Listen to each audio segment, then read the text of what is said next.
I'm now being joined by a communications expert from Uganda. Joining me now is Ruth Aine to speak on the issue. Ruth, thank you for being here with us on Newscentral Now. Thank you for having me.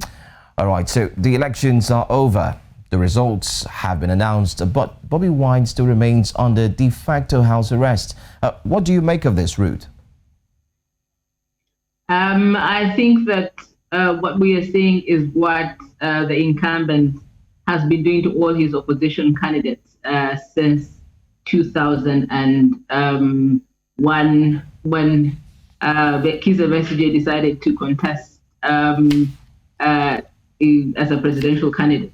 This happens every year. Every time that we have an election where you have the leading opposition candidate being subjected to certain inhuman practices, like arrests, sometimes having his house cordoned off with the military and the police. Right now, the government is saying that they are trying to keep Robert Kyagulanyi away from the masses because he is a threat, because it is a security threat. So yes, this is something that we have seen before. For anyone that tries to vie for presidential elections against the incumbent, this is always what happens. All right. Did it have to take him right into the United Nations before he could be heard out? I don't think that it had to take that, but I also don't think that the government fears anything at the moment. If they were fearful of anything, maybe then they would have responded to the so many, conversations that have been had in regards to the shutdown of the internet, in regards to human rights abuses. I don't think that that is an issue when it comes to the current government. I don't think that is an issue. I think that him speaking out maybe shows a certain side of seriousness and forcefulness, and we're hoping that the government will be able to respond to that. We have been told that his lawyers were able to file in court asking that his protection, not protection, but rather he be released from his house arrest. And that is said to be talked about on the 25th of January. Rather, be heard in court. The case will be heard in court on the 25th of January, which is on Tuesday. All right. Ruth, many are saying this will probably be the last time Museveni would run for president, but with the sit-tight mentality still hard to shake off, do you see this being feasible?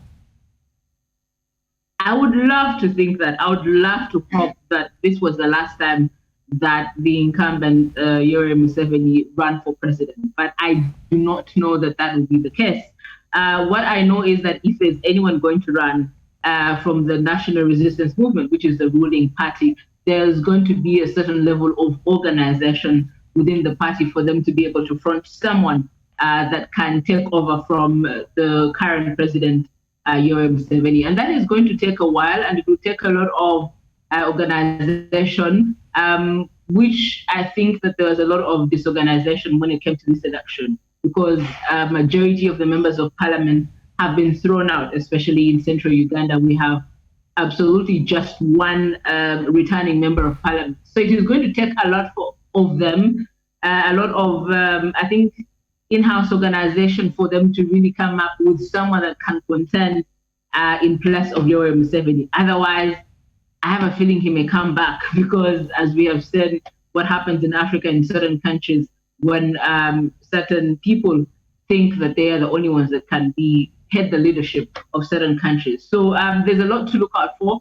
I would love for this to be his last term, but I really, really do not think that is going to happen.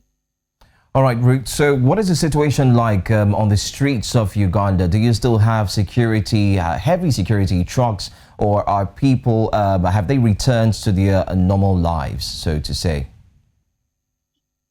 So normalcy is, I don't know if we have returned to normal life, because first of all, we still have an internet shutdown. So everyone that does not have a VPN, that had not downloaded the VPN by the 13th of January, has absolutely no access to the internet. That is the first thing. The second thing is that we still have a lockdown because of COVID-19, rather curfew. So everyone has got to be indoors by 9 p.m. So no cars, no movement of any sort. So it is a new normal. It is not normal, but it is a new normal in regards to what we have going on at the moment.